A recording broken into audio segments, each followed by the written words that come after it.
Bilalah kehidupanmu bergelombang, bila tawar hati dan rasa tak senang, hitung satu-satu segala berkat-Mu, dan lihatlah kasih Tuhan padamu. Hitung satu-satu berkat-Mu yang diberikan Tuhan tiap waktu. Satu-satu hitung berkat-Mu, dan lihatlah kasih Tuhan padamu. Dalam dia akan mendengarkan khotbah yang akan dibawakan oleh Papa. Baik, selamat Sabat semuanya. Di judul khotbah kita pada hari Sabat ini adalah susah tapi berbahagia. Bagaimana mungkin orang Kristen dapat berbahagia sekalipun mereka mengalami yang namanya kesusahan ataupun penganiayaan? Banyak orang yang akan mengatakan, tidak mungkin. Bagaimana mungkin biar dia orang Kristen, biar dia orang Advent, mengalami kesusahan tapi bahagia. Tapi kalau kita baca tadi di ayat bersahur-sahur kita, Matius pasal 5 ayat 10 sampai ayat 12, Yesus dengan jelas mengatakan, berbahagialah orang yang dianiaya oleh sebab kebenaran, karena merekalah yang mempunyai kerajaan surga. Berbahagialah kamu jika karena aku kamu dicela, dianiaya, dan kepadamu difitnahkan segala yang jahat. Bersukacitalah dan bergembiralah, karena upahmu besar di surga. Sebab demikian juga telah dianiaya nabi-nabi yang sebelum kamu. Saudara, firman Tuhan ini bertujuan agar kita bersiap, agar kita mau menderita aniaya. Sekali lagi, karena banyak orang Kristen yang tidak siap dan tidak mau menderita aniaya. Oleh karena, sekali lagi, Kristus pun telah menderita aniaya. Hamba-hambanya telah menderita aniaya. Umat-umatnya yang ada di dalam perjanjian baru sekalipun, mereka juga mengalami penganiayaan karena kebenaran. Dan Yesus dianiaya oleh karena saudara dan saya. Pertanyaannya, bagaimana caranya supaya kita bersiap, supaya kita mau menderita oleh sebab kebenaran? Untuk menjawab pertanyaan ini ada 3 hal yang perlu kita mengerti.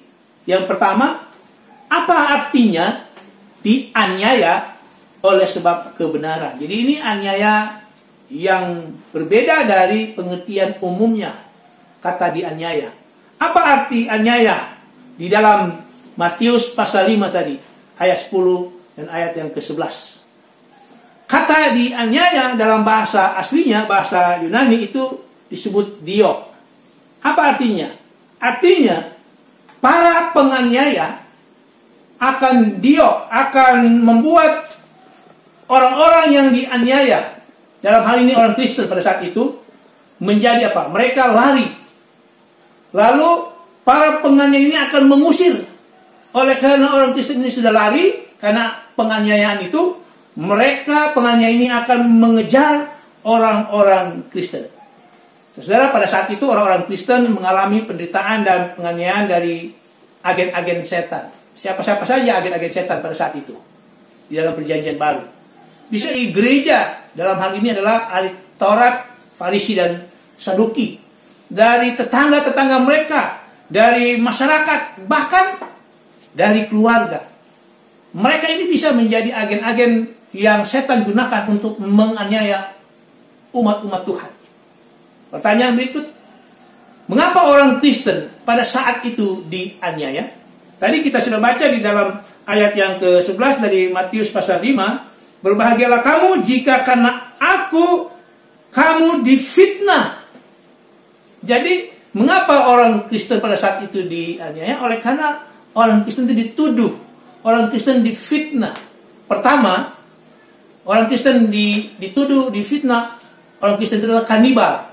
Kenapa? Karena mereka mendengar desas-desus bahwa mereka memakan tubuh Yesus dan meminum darah Yesus. Sebenarnya bukan dalam pengertian yang secara jelas, bukan. tapi itu sebenarnya simbol. Jadi pada saat orang Kristen melakukan perjamuan kudus, itulah yang mereka dengar, lalu mereka apa? Gembar-gemborkan, menjadi tuduhan palsu. Seolah-olah orang Kristen itu kanibal. Lalu yang berikut, orang Kristen dituduh, difitnah sebagai kelompok amoral. Kenapa disebut amoral? Karena ada disebut dengan ciuman kasih. Ciuman kasih. Kalau kita di Nusa Tenggara ini sebenarnya sangat lumrah, ada disebut dengan cium sabu, cium hidung. Nah, orang Kristen pada saat itu mempunyai ciuman kasih. Mungkin kalau kita di Indonesia adalah cipika-cipiki, ya. Itu cium kiri kanan, pipi kiri, pipi kanan. Dan itu mereka tuduh, mereka fitnah, mereka adalah kelompok amoral. Lalu yang berikut, orang Kristen dituduh sebagai pemberontak. Kenapa disebut sebagai pemberontak? Karena mereka merindukan kerajaan surga. Jadi mereka menganggap bahwa mereka akan mendirikan sebuah kerajaan lain daripada orang-orang Kristen ini di dunia. Jadi saudara, orang Kristen dianiaya oleh karena tuduhan itu. Padahal apa yang mereka lakukan pada saat itu, sesungguhnya mereka sudah menjadi orang-orang yang telah mengalami atau sudah menjadi manusia baru.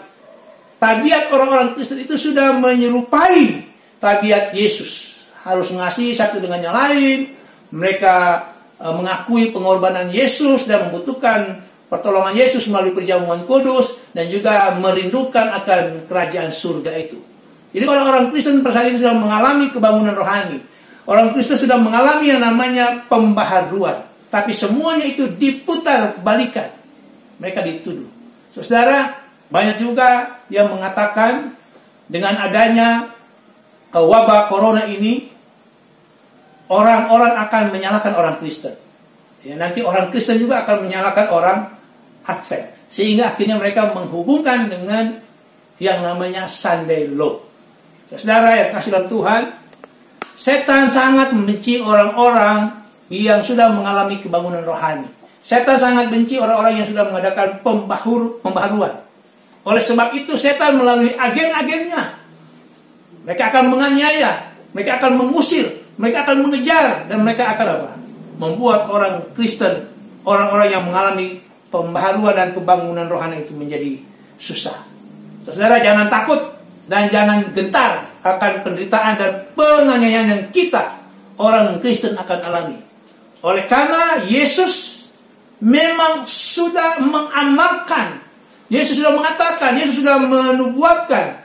Di dalam Yohanes 15 ayatnya yang ke-20 dikatakan, jika mereka telah menganiaya aku, mereka juga akan menganiaya kamu.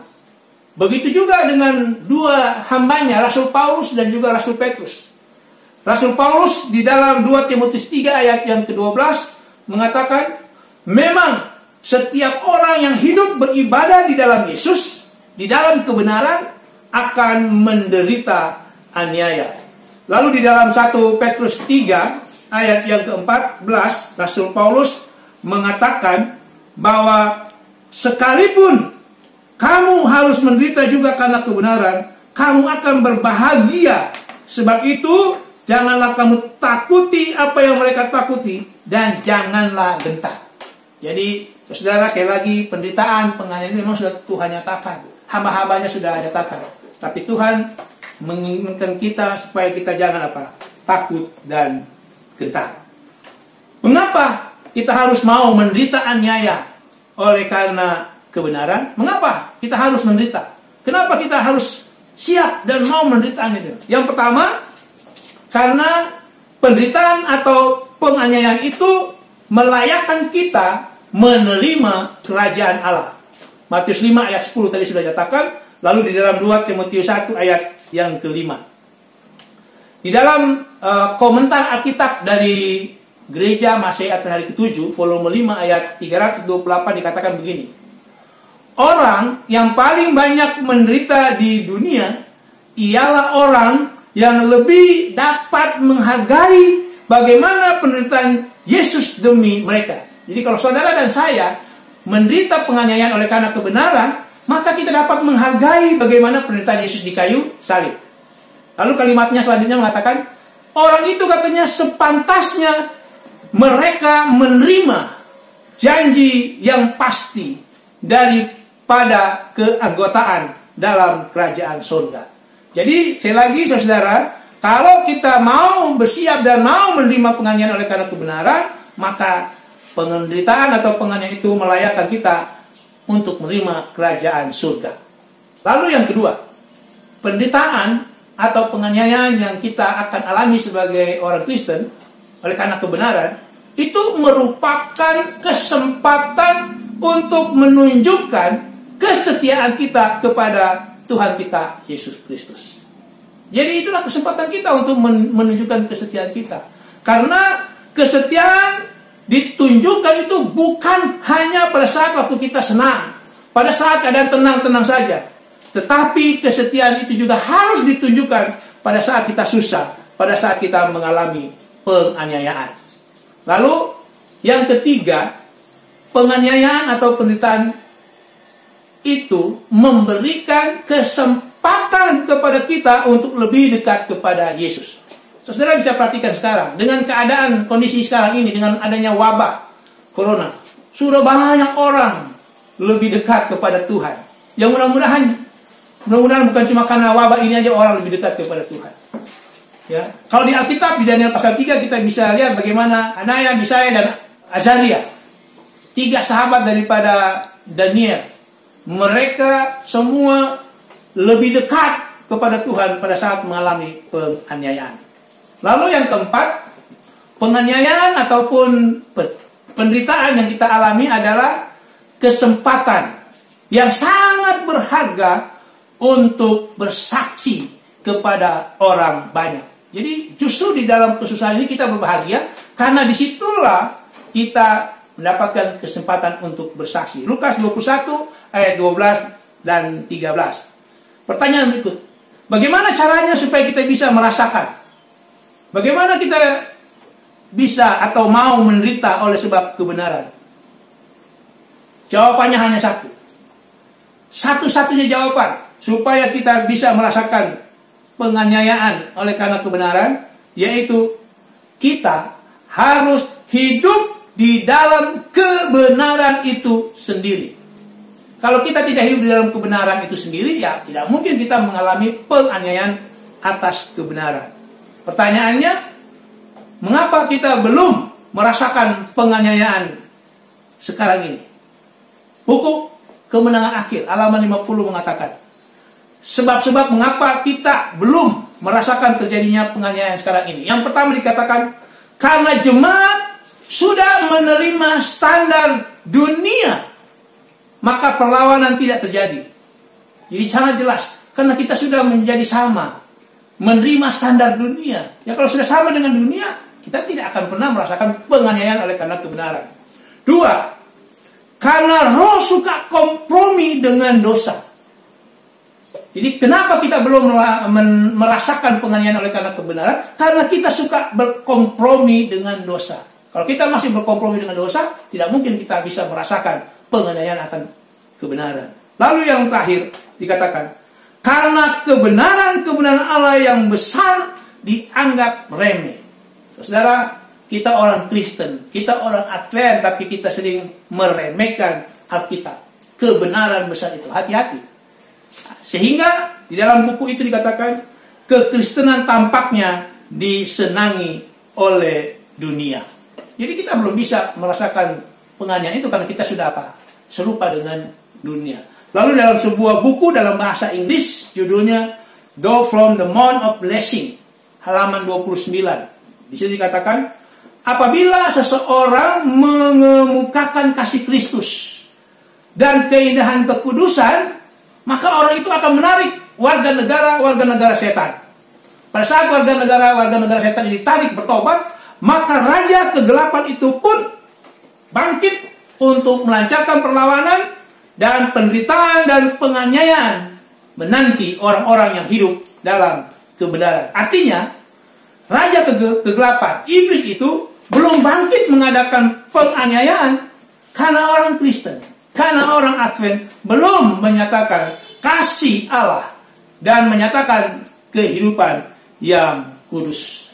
Saudara, dengan memiliki kebenaran Kristus di dalam hidup ini, maka kita akan merasakan penderitaan oleh sebab kebenaran. Dan penganiayaan itu akan datang dengan sendirinya. Tapi oleh karena kebenaran itu juga, saudara dan saya akan dipersiapkan untuk mengalami penganiayaan. Saudara, memang kita tidak menghendaki dan menginginkan penganiayaan. Tetapi janganlah kita menghindari penganiayaan tersebut dengan cara menjadi serupa dengan dunia. Sudahkah kebangunan rohani terjadi di dalam hidup kita? Sudahkah kita bersedia menerima aniaya oleh sebab kebenaran? Sudahkah pemikiran dan angan-angan kita tertuju kepada upah besar yang disediakan Allah? Matius pasal 5 ayat 10 dan ayat yang ke-11 mengatakan, berbahagialah orang yang dianiaya oleh sebab kebenaran, karena mereka lah yang mempunyai kerajaan surga. Berbahagialah kamu jika karena aku kamu dicela, dianiaya, dan kepadamu difitnahkan segala yang jahat. Karena ayat 12 menekankan kembali, bersukacitalah dan bergembiralah, karena upahmu besar di surga, sebab demikian juga telah dianiaya nabi-nabi yang sebelum kamu. Apakah kita sudah mengadakan kebangunan rohani? Apakah kita sudah bersedia dan mau menderita oleh karena kebenaran? Apakah pemikiran dan angan-angan kita tertuju kepada upah Tuhan, yaitu kerajaan surga? Inilah yang menjadi doa dan harapan kita semua. Tuhan memberkati. Amin.